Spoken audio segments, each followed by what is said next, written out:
नमस्कार। आज से फिर आपका इस चैनल में स्वागत है एक नई वीडियो के साथ। तो मैं चाहता हूं कि पिछली वीडियो में मैंने बताया था कि फिर नेक्स्ट वीडियो में मिलेंगे तो आपको एक नया साउंड देंगे। आपको पढ़ना तो वही धारिता हमको पढ़ना है। तो उससे पहले थोड़ा सा अगर बोलते ना उसको कि first impression is the last impression, तो बढ़िया। अगर संगीतमय रहेगा तो हमारा क्लास भी संगीतमय रहेगा और माइंड बहुत तेज कैप्चर करेगा। तो मैं सुनाऊं आपको, इजाजत है आपकी।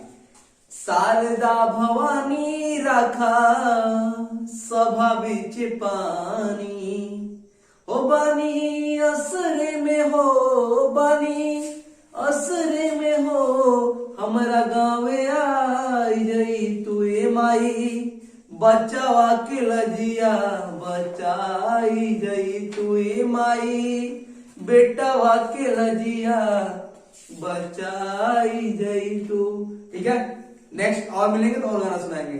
बताना कैसा लगा। हमको पढ़ना है धारिता। धारिता का मतलब क्या होता है, अगर आपको आपके लैंग्वेज में मैं इस बात को बताना चाहूँ, धारिता मतलब होता है धारण करने की क्षमता, कि आप किसी चीज को अपने अंदर कितना समाहित कर रहे हैं। जैसे मैं आपको पढ़ा रहा हूं तो आप जितनी बातों को अपने अंदर रख ले रहे हैं, ये आपकी क्या है, धारण करने की क्षमता है। बाकी जितने आपके माइंड से निकल जाए वो धारण करने की आपकी क्षमता नहीं है। सीधे सीधे यहां से एग्जाम्पल समझ लो यार।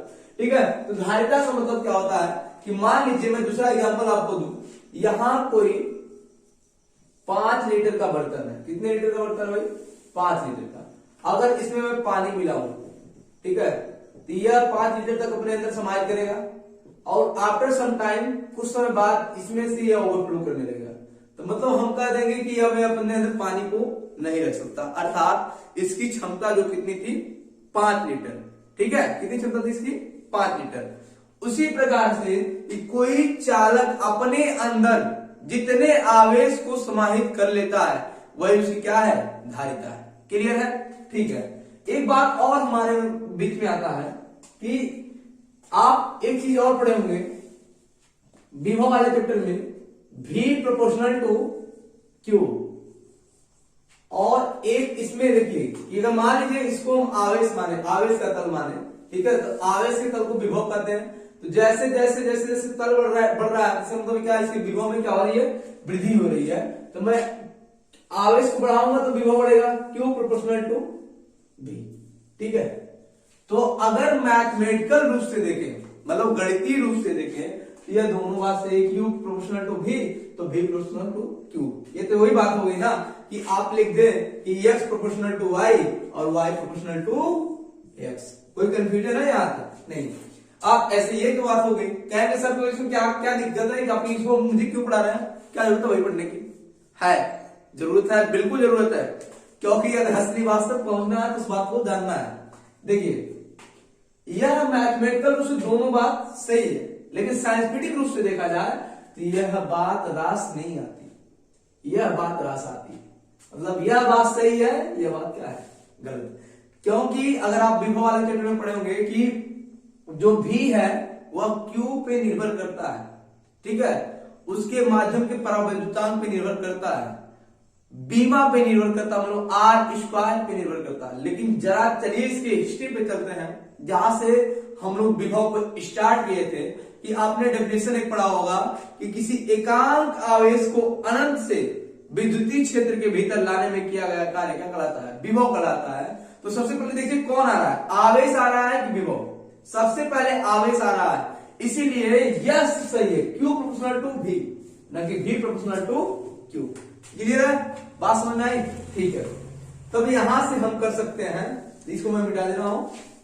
तब यहां से कर सकते हैं आपका Q प्रोपोर्शनल टू V। ये प्रोपोर्शनल का चिन्ह हटेगा तो यहां पहले Q, यह हटता है तो क्या आता है, C आता है, उसके बाद V। C को ही क्या कहते हैं, धारिता। क्या कहते हैं, धारिता। इसको पक्षांतर करेंगे तो C बराबर आपका आ जाएगा Q/V। ठीक है, जहां C चालक की धारिता, Q दिया गया आवेश,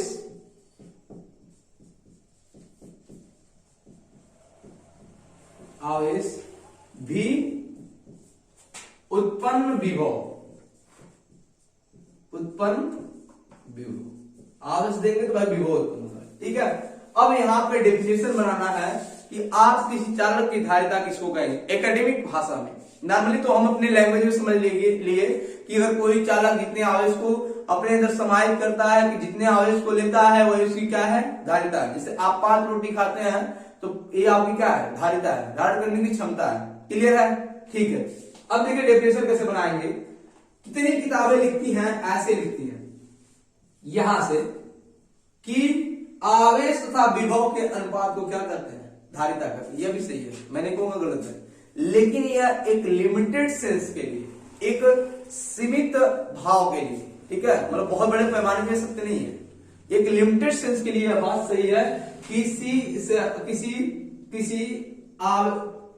आवेश तथा विभव के अनुपात को क्या करते हैं, धारिता करते हैं।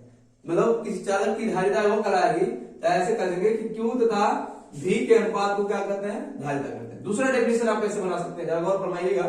दूसरा डेफिनेशन ऐसे बना सकते हैं, C बराबर Q बाई V।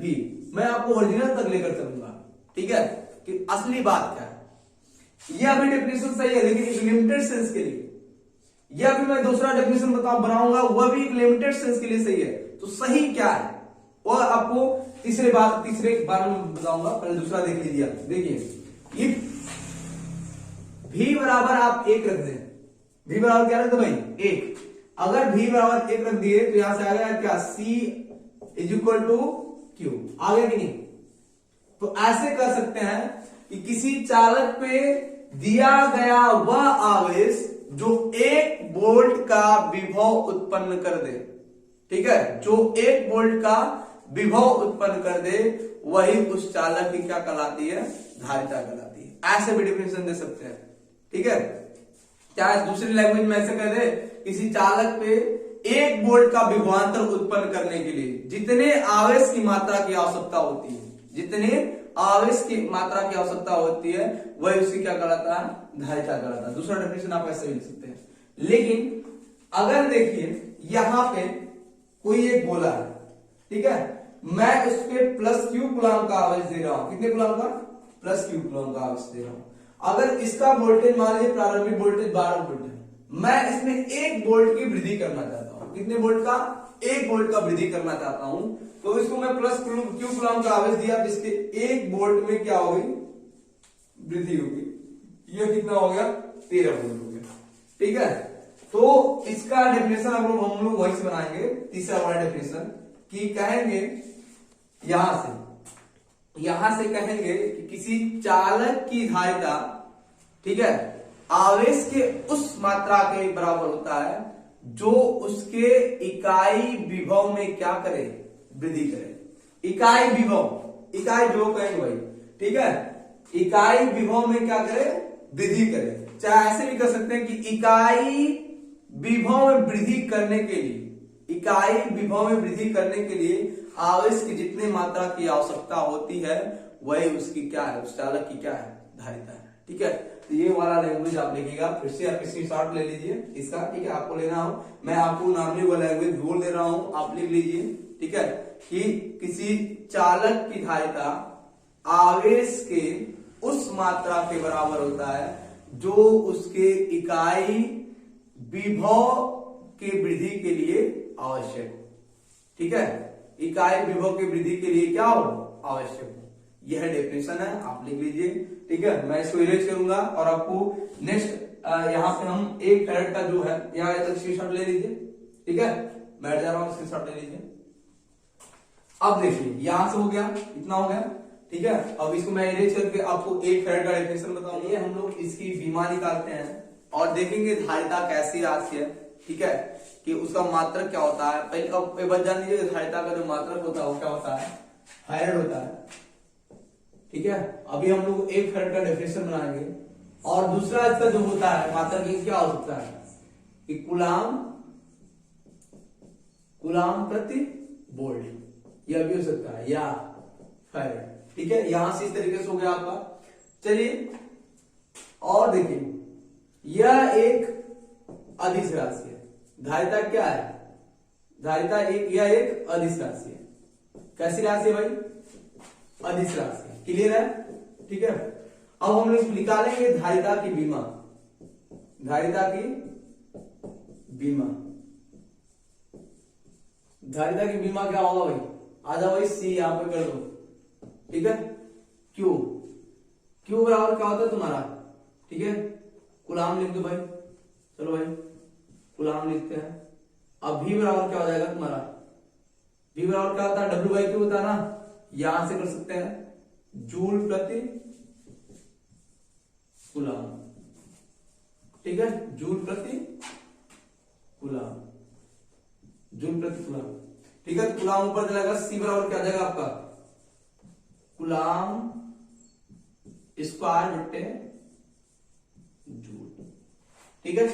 तो यहां कहीं ना कहीं देखिए क्यू आया है और यहां इसका मतलब डब्ल्यू आया है, क्योंकि क्यू बराबर क्या होता है आपका आई टी, क्यू बराबर, एक मिनट ऐसे आप जानते हैं, आई बराबर क्या होता है क्यू बाई टी, तो यहां पे आ जाएगा क्यू बराबर आपका आई टी, क्लियर है। और यहां डब्ल्यू बराबर हम जानते हैं क्या, एफ डी कास थीटा, तो कास थीटा एक नियतांक है, इसकी कोई बीमा नहीं होगी, ठीक है। कास थीटा कांस्टेंट, नियतांक नहीं, नियतांक को बीमा होती है, कास थीटा कांस्टेंट है, कांस्टेंट की कोई बीमा नहीं होती है, ठीक है। तो सी बराबर क्या हो जाएगा आपका, यहां से रखेंगे, ठीक है, I T square, I T का स्क्वायर बट्टे एफ डी, ठीक है।